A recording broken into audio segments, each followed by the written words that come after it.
Oke? Oke. Yuk. Hai scientist, my lovely subscribers.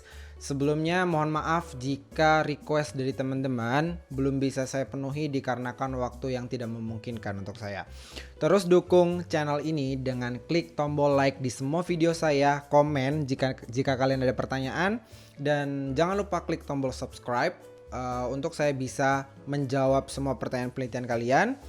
So, hari ini saya akan menjawab salah satu dari sekian banyak permintaan dari kalian, yaitu bagaimana cara untuk menguji indikator dengan model formatif.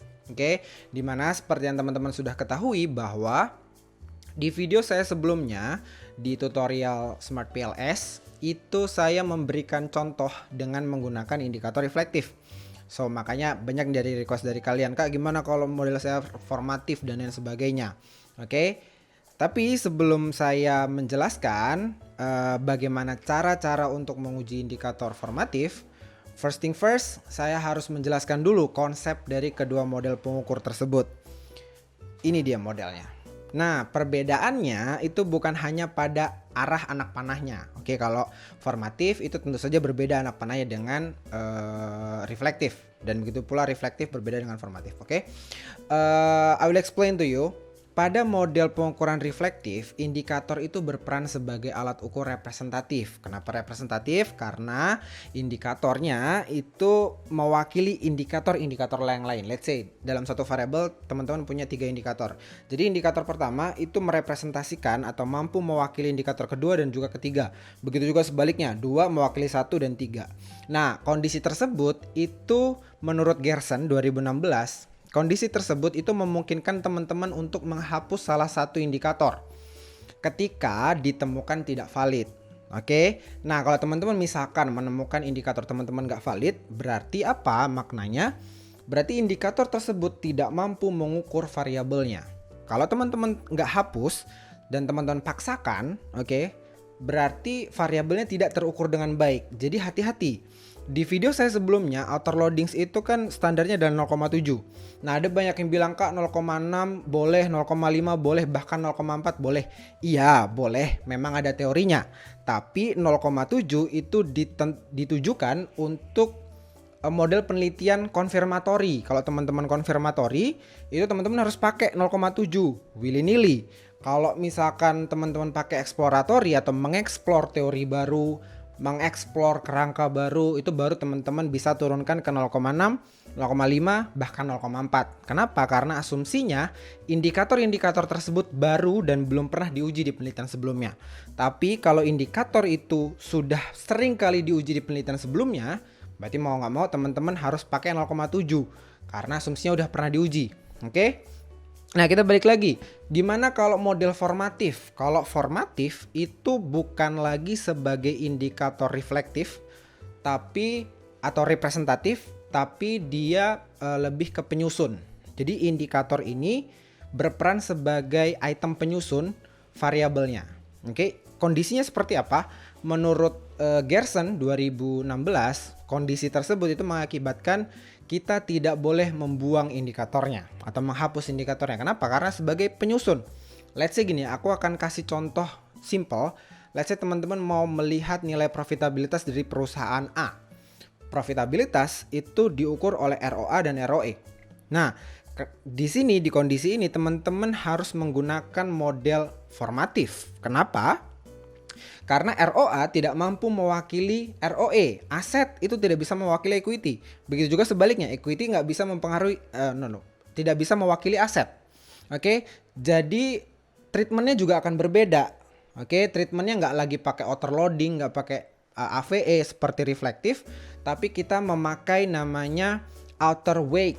Tapi yang kita lihat adalah signifikansinya melalui prosedur bootstrapping. Nah, setelah itu baru kita lihat nilai outer VIF.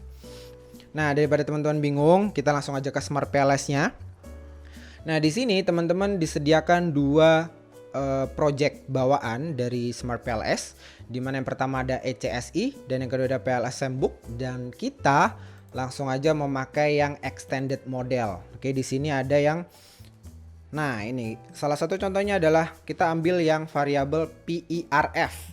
Di mana PERF ini ada 5 indikator dengan konstruk formatif. Kalau teman-teman masih ingat, yang reflektif itu harusnya dari latent variable ke indikatornya. Oke.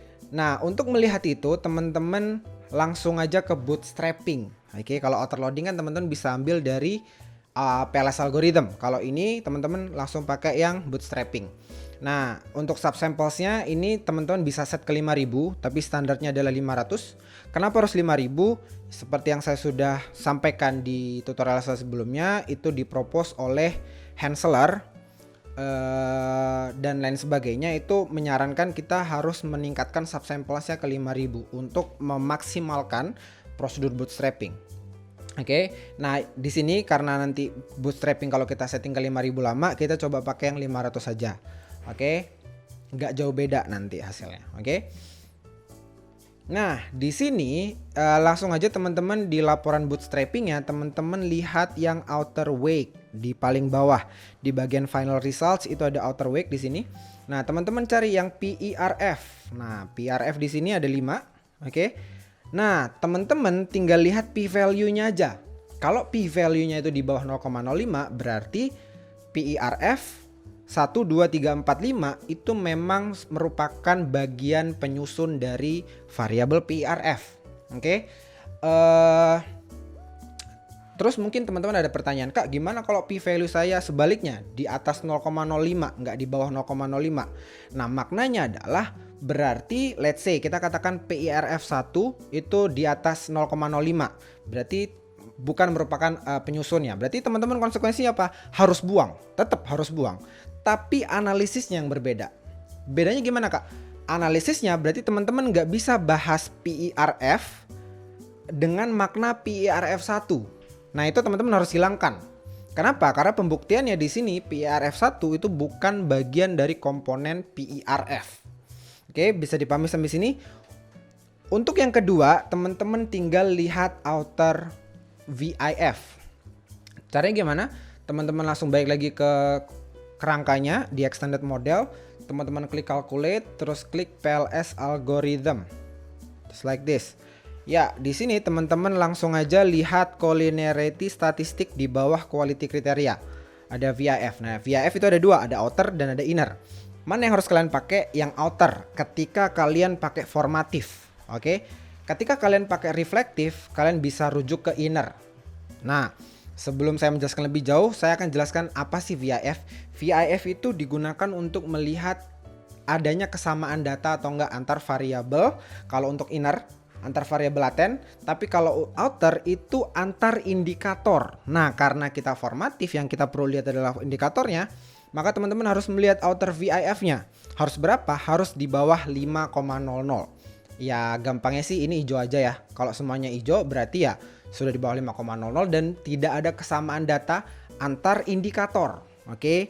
Bukan variabel ya. Kalau variabel independen itu teman-teman merujuknya ke inner. Tapi itu digunakan untuk model struktural. Karena kita masih di model pengukuran, jadi yang kita assessment yaitu outer VIF. Oke. So that was from me. Thank you so much for watching this video. Really hope it was useful. If it was useful, please share it with your friends, your family, or anyone who want to learn research properly. Okay? Don't forget to subscribe this channel and like all my videos. Thank you so much, and I will see you very soon in my next video. Thank you.